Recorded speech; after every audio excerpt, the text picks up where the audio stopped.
Dan sudah dikasihi Tuhan, pertanyaannya adalah, mengapa Musa meminta kepada Tuhan untuk memimpin perjalanan umatnya? Kenapa?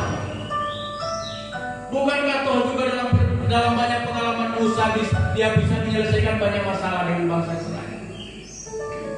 Bukankah dalam perjalanan kehidupan Musa bersama bangsa Israel dia menyaksikan banyak sekali mujizat yang terjadi? Kalau kita mereview hidup kita sepanjang tahun 2022, banyak persoalan, banyak masalah dan kita bisa menyelesaikan. Dan mungkin kita berpikir, wah itu karena saya yang bisa menyelesaikan.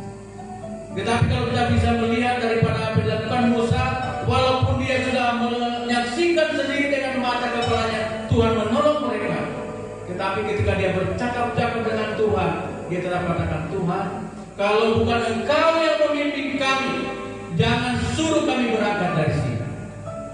Kenapa dia berkata, dia meminta pimpinan Tuhan? Karena Musa sangat mengetahui Tuhan yang tahu pasti akan arah yang benar untuk sampai ke tujuan. Musa sangat memahami bahwa arah tujuan perjalanan mereka itu hanya Tuhan yang tahu tujuannya, arahnya, panahnya kemana, belok kiri, belok kanan atau lurus, Tuhan yang tahu. Musa tidak menguasai daerah itu padang gurun yang sangat luas. Musa tahu bahwa Engkau Tuhan yang tahu arahnya, Engkau Tuhan yang tahu tujuannya. Tahun ini walaupun dalam minggu yang lalu juga sempat disinggung apa kembali, walaupun mungkin disinggung oleh para ahli ekonomi, tahun ini tahun yang sulit. Tetapi kita tahu bahwa Tuhan pasti tahu jalan yang terbaik dalam perjalanan hidup kita sepanjang tahun. 15 hari sudah kita lalui. Apakah 15 hari itu kita evaluasi Tuhan pernah menyesatkan kita, mengarahkan langkah kita ke jalan yang tidak benar? Tetapi saudara-saudara yang dikasih, kalau kita percaya Dia yang tahu jalan kita, Dia akan tahu bagaimana caranya kita mengatasi persoalan. Kemarin kami sore mengunjungi salah satu mahasiswa kami praktek di Kemiri. Kemiri itu daerah Temanggung, dekat Porong yang mungkin Bapak Gembala mungkin tahu daerah itu. Di situ kompleks dari pendeta itu, pendeta Yoyus namanya. Dia cerita bahwa daerah itu memang daerah komunitas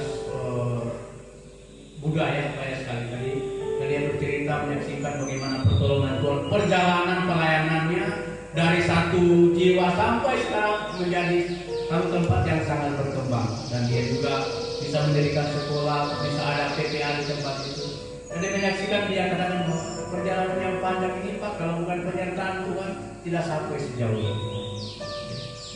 Kami pulang itu sudah mau gelap ya, jadi apalagi jalan masuk itu sangat sempit, jadi kami pulang sudah gelap. Kemudian habis hujan kabut turun, perjalanan itu dari tempat itu sampai ke hampir sampai Bandungan lah, itu kabut sangat tebal ya, jadi harus pelan-pelan ya. Jadi melihat pertolongan Tuhan, penyertaan Tuhan, sekali lagi kalau bukan karena penyertaannya, pendeta Yunus katakan tidak sampai sejauh ini saja. Lalu yang kedua adalah kenapa Musa meminta kepada Tuhan untuk memimpin perjalanan umatnya?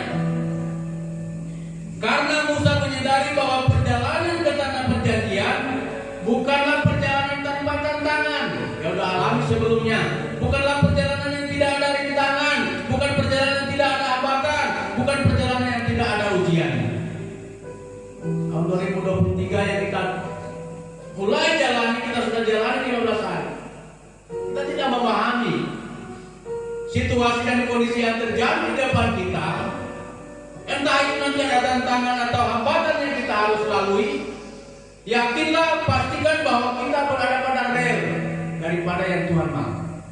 Perhatikan rel kereta api, kalau ketika rel kereta api itu ada di rel yang benar, dia tidak akan mungkin jatuh. Tapi ketika dia mencoba mengarahkan ke rel yang lain, ke jalan yang lain, sudah pasti dia akan bisa tergelincir. Teruslah berjalan di rel yang Tuhan sudah sediakan. Jadi dua jawaban penting yang ingin saya tekankan, bahwa Tuhan Musa minta penyertaan Tuhan karena Musa tahu, Musa memahami dan Sepanjang tahun 2023 ini Tuhan yang tahu arah perjalanan kita. Bapak Gembala tidak tahu, saya tidak tahu.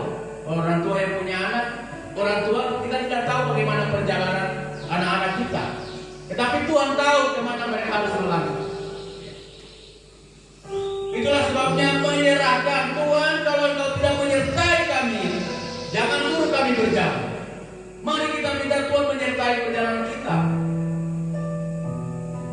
Sepanjang tahun 2023 ini, kita tidak mungkin bisa berjalan sendiri. Yesaya 45 pun dikatakan, Aku sendiri hendak berjalan di depanmu, dan hendak meratakan gunung-gunung, hendak memecahkan pintu-pintu tembaga, dan hendak mematahkan palang-palang besi. Yakinkan diri kita akan penyertaan-Ku. Walaupun ada katakan tahun sulit, yakinkan diri kita bahwa ada penyertaan